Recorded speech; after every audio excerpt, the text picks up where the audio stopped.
This weekend, my wife actually came with another guy as he was going down on her and using his hands. And it was really hot. It was hot to see my wife, like as soon as he slipped those in, and her just start to moan and arch and really enjoy herself. And it was funny because afterwards, like her and I are talking and stuff, and a lot of it, visual, all this. And I was like, man, what got you to that point? She's like, man, I was kind of there. I was really enjoying everything and listening to you and all this stuff. And then he slipped in and just wow. And it was funny for me to think of, for sometimes even with me, my wife does like hands and fingers, but sometimes doesn't. And it's different for everybody because sometimes you might have bigger hands than somebody else, or your fingers might be too long or too short, or whatever it might be, where somebody hits things differently.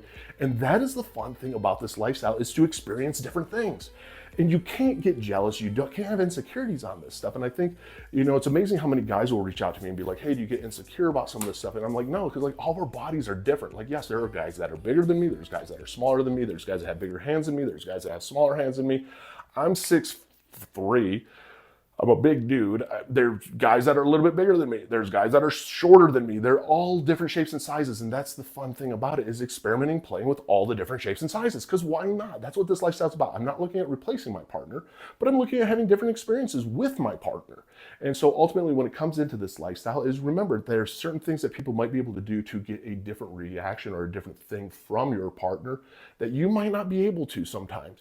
And that is okay, because guess what? We're all a little different, and ultimately, that's not going to cause your partner to love you any less or to think any differently of you. So if that's what your concern is, get it out of your head, work on that.